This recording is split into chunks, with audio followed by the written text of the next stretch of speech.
परिचय। हे रश्मि, मधुमक्खी के छत्तों में उन छेदों को देखो। हाँ, मधुमक्खियाँ कितनी सुंदर छत्ते बनाती हैं। क्या तुमने उन छत्तों पर ध्यान दिया है? वे एक प्रतिरूप में हैं। हाँ, वे एक प्रतिरूप में हैं। प्रकृति में हम बहुत सी चीजों में प्रतिरूप प्राप्त कर सकते हैं। चीजें जैसे? जैसे पाइन कोन। वाह, मैंने पहले कभी इस प्रतिरूप पर ध्यान नहीं दिया था। हमारे गणित के अध्यापक ने हमें इनमें से एक प्रतिरूप के बारे में पढ़ाया था, जो उत्तरोत्तर पद अपने से पहले के पदों में एक निश्चित संख्या जोड़ने से प्राप्त होते हैं। ये मजेदार है। मैं भी ऐसे प्रतिरूपों के बारे में जानना चाहती हूँ। ठीक है, तो आओ मैं तुम्हें इसके बारे में विस्तार से बताता हूँ। उद्देश्य। इस पाठ के अंत में आप निम्न करने में सक्षम हो जाएंगे: समांतर श्रेणी की व्याख्या करना, पदों और सार्वअंतर को परिभाषित करना, समांतर श्रेणी का व्यापक रूप लिखना, समांतर श्रेणी का nवां पद ज्ञात करना, दी गई समांतर श्रेणी के प्रथम n पदों का योग ज्ञात करना, समांतर श्रेणी से संबंधित उदाहरणों को हल करना। परिभाषा। प्रकृति में बहुत सी वस्तुएं एक प्रतिरूप का अनुसरण करती हैं, जैसे सूरजमुखी के फूल की पंखुड़ियां, कैक्टस पर पाए जाने वाले प्रतिरूप इत्यादि। समांतर श्रेणी इस प्रकार के प्रतिरूपों का अध्ययन है। समांतर श्रेणी को समांतर श्रृंखला भी कहा जा सकता है। समांतर श्रेणी के बारे में बात करने से पहले आइए जान लें कि श्रृंखला क्या होती है। श्रृंखला उन संख्याओं का समूह होती है जो एक निश्चित प्रारूप का अनुसरण करते हैं। हम श्रृंखला की प्रत्येक संख्या को पद कहते हैं। श्रृंखला के इन उदाहरणों को देखिए। यह पहला पद है, यह दूसरा पद है, यह तीसरा पद है, और इसी तरह आगे भी। एक समांतर श्रेणी संख्याओं की एक ऐसी सूची है जिसमें प्रत्येक पद अपने पहले पद के अतिरिक्त अपने पद में एक निश्चित संख्या जोड़ने पर प्राप्त होता है। यह निश्चित संख्या AP का सार्वअंतर कहलाती है। इस श्रृंखला को देखिए। हम देख सकते हैं कि यहाँ सार्वअंतर 3 है। व्यापक रूप से हम एक समांतर श्रृंखला को निम्न प्रकार लिख सकते हैं, जहाँ A पहला पद है और D पदों के बीच का अंतर, जिसे सार्वअंतर कहते हैं। इस उदाहरण को देखो। हम देख सकते हैं कि इस श्रृंखला में प्रत्येक पद में 3 का अंतर है। अतः 1 बराबर 1 यानी पहला पद, और D बराबर 3 यानी पदों के बीच सार्वअंतर। A और D के प्रयोग से श्रृंखला का निर्माण करें।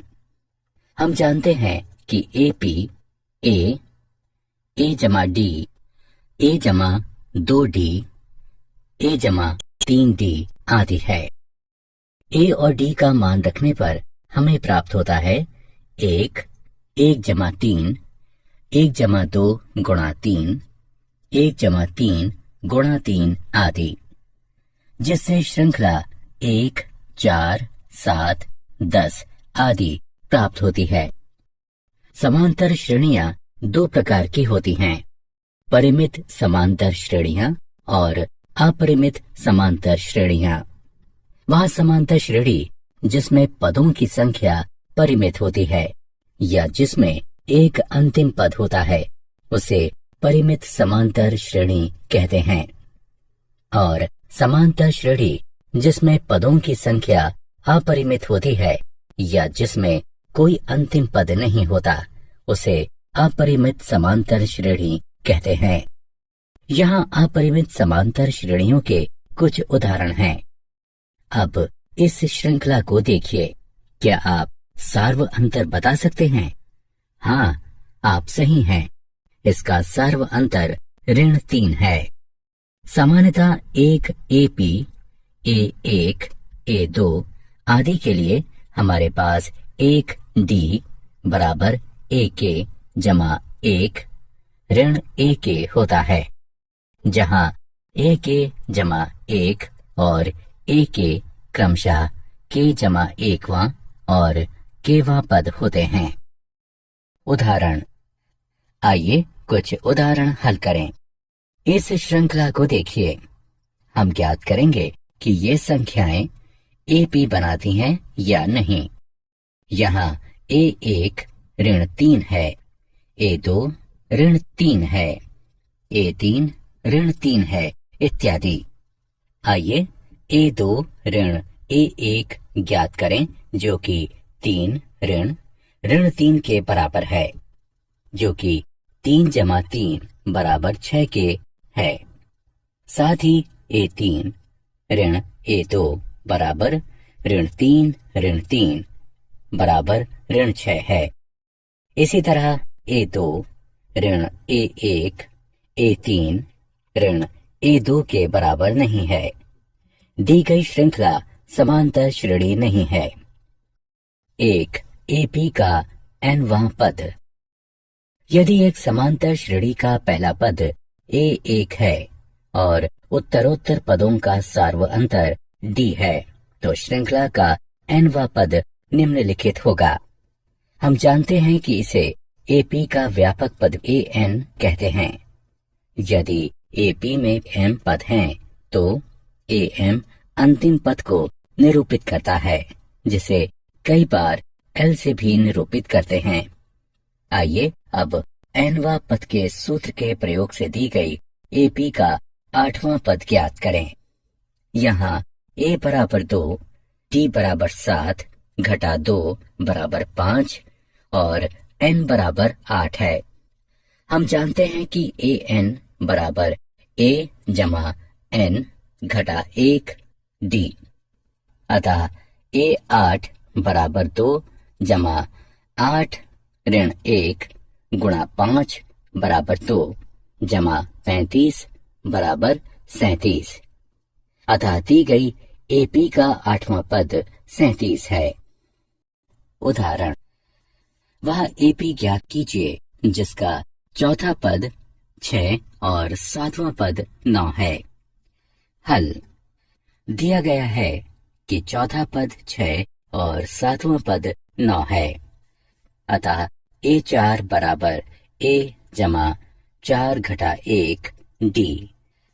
इसलिए जो A जमा 3D बराबर 6 के है, इसे 1 के रूप में अंकित कीजिए और A7 बराबर A जमा 7 ऋण 1 D, जो कि A जमा 6D बराबर 9 के है, इसे 2 के रूप में अंकित कीजिए। अब रैखिक समीकरण युग्म 1 और 2 को हल करने पर हमें प्राप्त होता है A बराबर 3 और D बराबर 1। अतः वांछित AP 3, 4, 5, 6, 7 है। मूल्यांकन। आगे बढ़ने से पहले आइए जांचें कि आपने कितना सीखा है। सही विकल्प पर क्लिक कीजिए। AP के प्रथम n पदों का योग। हम जानते हैं कि AP का nवां पद AN बराबर A1 जमा N ऋण 1 D होता है। मान लीजिए कि AP के प्रथम n पदों का योग S है।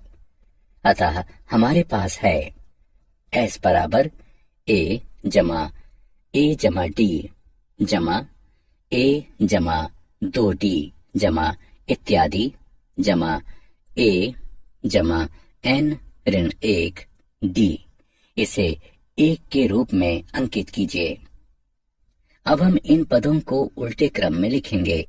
अतः हमें प्राप्त हुआ S बराबर A जमा N ऋण 1 D जमा A जमा N ऋण 2 D जमा इत्यादि जमा A जमा D जमा A। इसे 2 के रूप में अंकित कीजिए। अब 1 और 2 का योग करने पर हमें निम्न प्राप्त होगा। ये एपी के प्रथम n पदों का योग है। इसे हम निम्न रूप में भी लिख सकते हैं।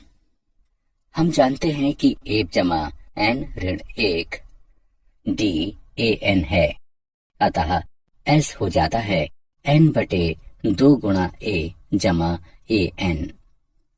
हम अंतिम पद a n को l के रूप में भी लिख सकते हैं, अतः s हो जाता है n बटे 2 गुणा a जमा l। हम इस परिणाम का प्रयोग उस समय कर सकते हैं जब AP का प्रथम और अंतिम पद ज्ञात हो और सार्व अंतर ज्ञात नहीं हो। उदाहरण AP बराबर 2, 4, 6 इत्यादि के प्रथम 40 पदों का योग ज्ञात कीजिए। हम देख सकते हैं कि दी गई श्रेणी AP है, जिसका प्रथम पद A बराबर 2 और सार्व अंतर D बराबर 2 है। हमें प्रथम 40 पदों का योग ज्ञात करना है, अतः n बराबर 40। हम जानते हैं कि s बराबर n बटे 2 2a जमा n ऋण 1 d, अतः s 40 बराबर 40 2 गुणा 2 जमा 40 ऋण 1 2 बटे 2, जो कि 20 4 जमा 78 बराबर 1640 के बराबर है। अतः AP के प्रथम 40 पदों का योग 1640 है। प्रथम 1000 धनात्मक पूर्णांकों का योग ज्ञात कीजिए। मान लीजिए कि s बराबर 1 जमा 2 जमा 3 जमा इत्यादि जमा 1000। AP के प्रथम n पदों के योग का सूत्र प्रयोग करने से हमें निम्न प्राप्त होगा और n का मान रखने पर निम्न। यह 500 गुणन 1001 के बराबर है, जो कि 500,500 होता है। अतः प्रथम 1000 धनात्मक पूर्णांकों का योग 500,500 है। प्रथम n धनात्मक पूर्णांकों का योग ज्ञात कीजिए। मान लीजिए कि Sn बराबर 1 जमा 2 जमा 3 जमा इत्यादि जमा n। हम देख सकते हैं कि a बराबर 1 और अंतिम पद ln है, अतः सूत्र Sn बराबर n बटे 2 गुणा a जमा l का प्रयोग करते हुए हमें निम्न प्राप्त होगा। अतः प्रथम n धनात्मक पूर्णांकों का योग Sn बराबर n गुणा n जमा 1 बटे 2 होगा। उस AP के प्रथम 19 पदों का योग ज्ञात कीजिए जिसका nवां पद 2n जमा 1 है। क्योंकि nवां पद 2n जमा 1 है, अतः प्रथम पद बराबर 2 1 जमा 1 बराबर 3, द्वितीय पद बराबर 2 2 जमा 1 बराबर 5 आदि, और 19वां पद बराबर 2 19 जमा 1 बराबर 39। अतः संख्याओं की सूची जो हमें प्राप्त होती है 3 5 7 इत्यादि 39। अब S19 ज्ञात करना है। हमारे पास है n बराबर 19, a बराबर 3 और l बराबर 19। अतः S19 बराबर 19 बटे 2 गुणा 3 जमा 39 है। यहाँ 19 बटे 2 गुणा 42 के बराबर है। अतः AP के प्रथम 19 पदों का योग 399 है।